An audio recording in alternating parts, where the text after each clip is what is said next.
Pozdrav svima, danas ću praviti za vas, ja ih zovem punjene šargarepice od testa koje su stvarno preukusne i lepe na oko, a neki ih zovu jednostavno punjeni fišeci. Ne zaboravite da lajkujete, prijavite se na kanal, a recept u tekstualnoj formi se nalazi kao i uvek u opisu videa. Od testa koje ću vam pokazati u videu meni ispadnu negde oko 40 do 50 šargarepica. Ako vam je ta količina jako velika, onda sve mere samo prepolovite na pola. Izmrvite jednu kocku, odnosno 50 grama kvasca, ili možete da koristite naravno i onaj mrvljeni pekarski kvasac, u tom slučaju koristite 20 grama tog kvasca. Kvasac prelite sa 300 ml toplog mleka.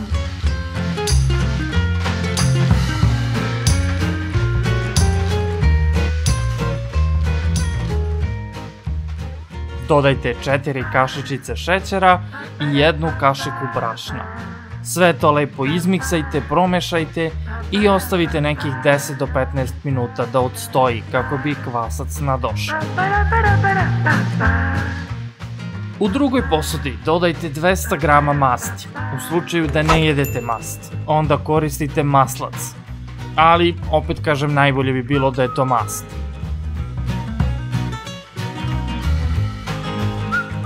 Dodajte 4 cela jaja. Ako želite da vam testo bude baš onako žućkaste boje, onda umesto 4 celih jajeta dodajte samo žumanca, znači 4 žumanca. Sada sve to posolite sa 2 kašičice soli i umutite mikserom onako dobro da se sve sjedini. Kada ste umutili, dodajte 200 ml jogurta. Sada se vratimo na nadošli kvasac.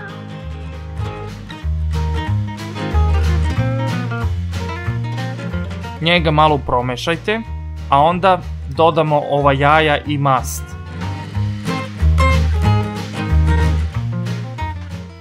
I opet sve to lepo promešamo, da se sjedini.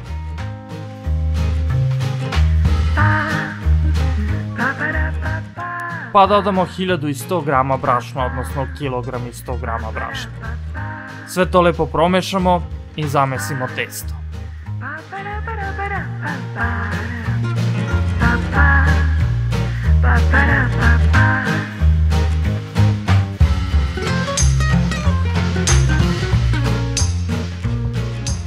Kada smo testo zamesili, potrebno je da ga pokrijemo čistom krpom ili folijom i ostavimo da naraste bar jedno sat vremena u toploj prostoriji. Naraslo testo izgleda ovako i sada ćemo krenuti da ga razvlačimo. Dakle, pospite brašno po radnoj površini i nežno ga premesite. Nemojte puno da maltretirate testo jer je poenta da bude vazdušasto.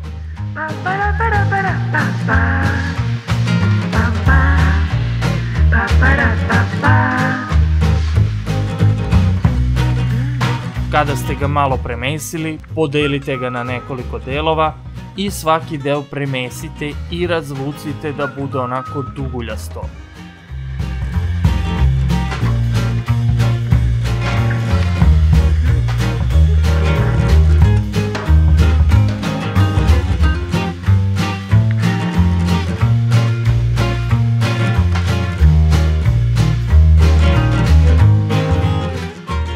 Odmah zatim testo isecite nožem na trakice, a trakice nikako ne trebaju da budu nešto previše široke.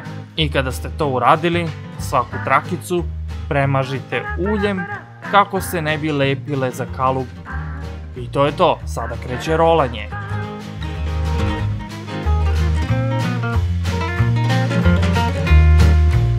Svaku trakicu urolajte oko kalupa, odnosno zamotajte onako.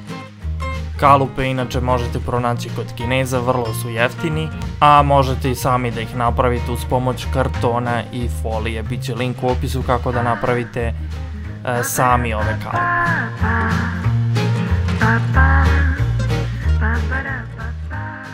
Dakle, rolajte i samo rolajte.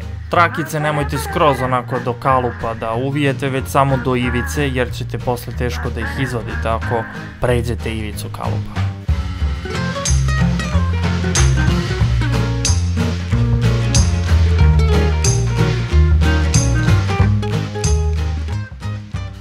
Ja obično ostavim malo mesta od ivice kalupa da ne dodirne čak ivicu, jer se teško posle vadi.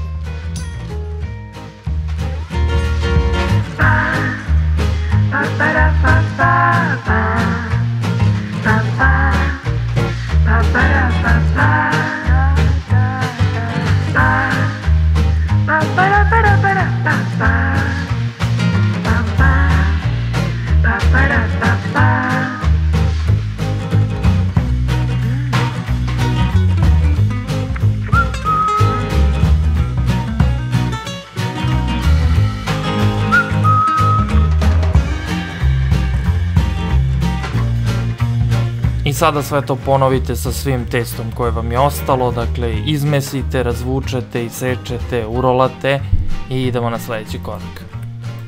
Kada ste ih sve urolali, uzmite jedno jaje i odvojite žumance od belanceta.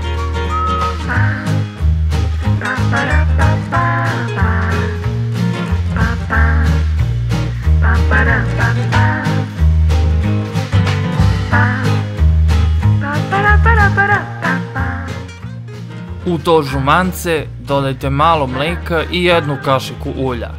I onda to sve lepo izmiksajte viljuškom, promešajte i time premazujete ove fišeke od testa. I kada ste premazali sve fišeke, preko možete dodati kim. Ja volim kim, ali moji ukućani ne vole, tako da umjesto kima možete staviti, na primjer, šta god od semenki. Ja ću ovdje recimo staviti susam i kasnije, kako se ne bi dogodilo da taj susam ispadne sa ovih fišeka, obavezno nakon što ste dodali susam ili bilo koje semenke koje koristite, još jedanput preko semenki premažite sve to, znači još jedanput. To je to, fišeke pecite u rerni na 200 stepeni, maksimalno 20 minuta i jako je važno da prvo zagrejete rernu pa tek onda ubacite da se peče. I evo kako izgledaju kada se ispeku. Dakle, imaju tu finu žućkastu boju i verujte mi, vrlo su meke. Sada je vreme da ove naše fišeke odvojimo od kalupa. To morate uraditi dok su vrući, znači praktično čim ih izvadite iz rerne odvojite, ali nemojte to da radite golim rukama kao ja, jer imate sve da ispečete prste, tako da nemojte to raditi golim rukama, uzmite neku krpu. Pogledajte samo kako su oni mekani kada se stisnu, kao duša.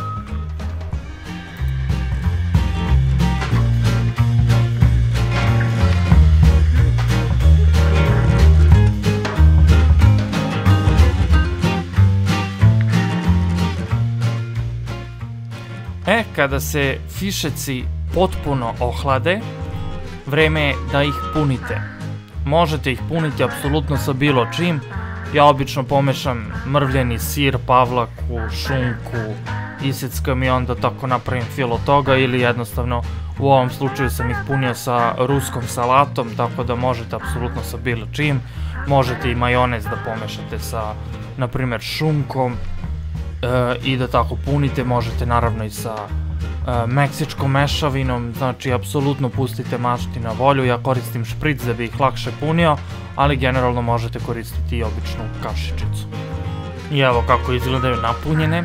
Inače, kada ubacite fil u njih, one još više omeknu kada upiju taj fil i budu baš onako mekane, praktično kao da su od lisnatog testa. Uživajte i prijatno! Ja sam Nenad i do sljedećeg videa srdačan pozdrav!